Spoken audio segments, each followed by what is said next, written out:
As we leave, we remember the heroes of STS-107 Columbia Space Shuttle. Rick Douglas Husband, the commander of the flight, a colonel in the U.S. Air Force, father of one daughter and one son, hometown Amarillo, Texas. William C. McCool, the pilot of the flight, commander, U.S. Navy, father of three sons, hometown San Diego, California. Kalpana Chawla, Ph.D. in aerospace engineering, hometown Karnal, India. David M. Brown, captain, U.S. Navy, hometown Washington, Virginia. Michael P. Anderson, lieutenant colonel, U.S. Air Force, father of two daughters, hometown Spokane, Washington. Laurel Blair Salton Clark, commander, U.S. Navy, mother of one son, hometown Racine, Wisconsin. Ilan Ramon, colonel, Israel Air Force, father of one daughter and three sons, hometown Tel Aviv, Israel. 12 children who have lost a parent.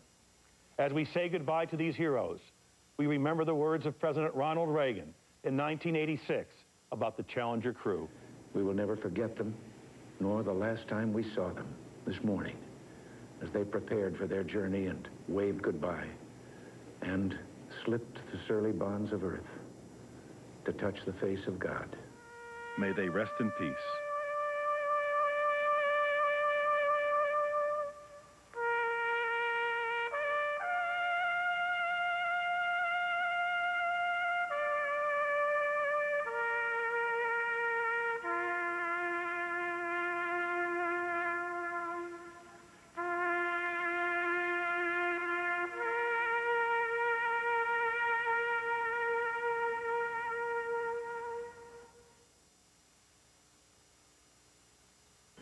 Of examining in detail every piece of the shuttle, including the underside piece. Now, even having said that, though, had there been a problem detected with the tile, it would really be very, very difficult, probably impossible, to actually do anything about it while the shuttle was in orbit. There was really nothing the astronauts could do to repair a tile had they found a problem. From your experience on the Challenger Commission, and obviously your experience as an astronaut, I know you're supposed to keep an open mind. I take Sean O'Keefe's admonition seriously, but when you look at all of the various factors, what would you really be focusing on in the days ahead? Well, I think I'm going to be echoing Sean O'Keefe here. I learned a valuable lesson during the Challenger investigation. Some of the things that we thought in the first day or two just turned out to be completely wrong. I think a lot of us initially at that time thought the shuttle main engines had been the cause of the problem. We just assumed that that was likely to be the problem. It turned out that nothing could have been further from the truth. They really had nothing to do with the accident. I mentioned the video that gave us some false clues. So it's really important to stress that it's critical for the investigators to keep an open mind and to investigate all possibilities, because you really just don't know at this point what the contributing factors were.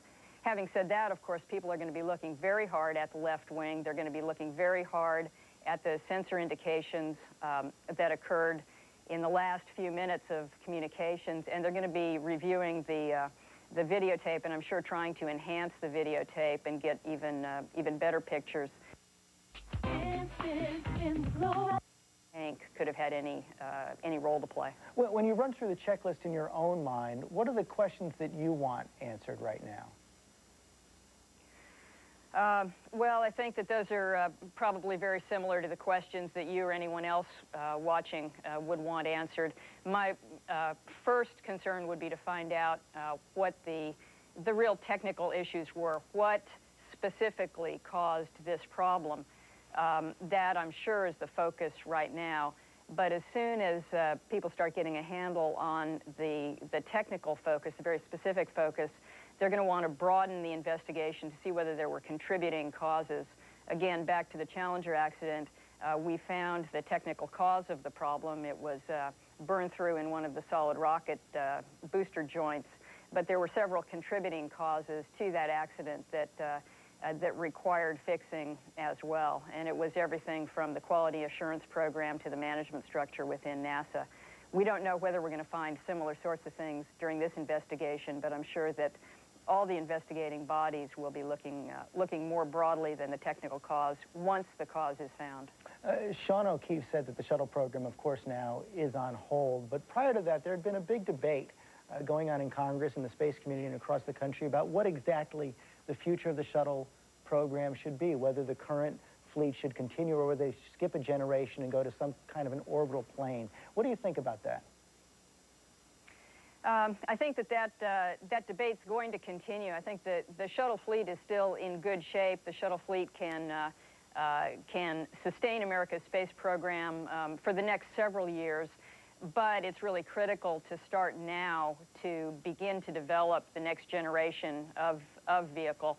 And it takes a long time to develop a new space vehicle, to do the testing, to do the research, and to do the development work. And it's not too early to start, and NASA has started in doing that research. Finally, you did serve on the Challenger Commission, and obviously that was a source in the end of great comfort to the families, at least to finally find out what went wrong. What would you say to the families today as they begin their process of grieving?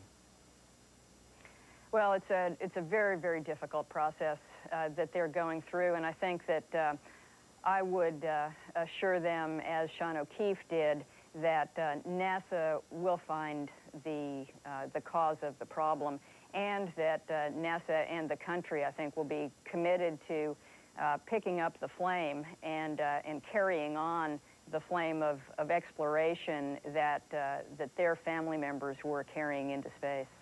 Sally Ride, thank you very much. Thank you.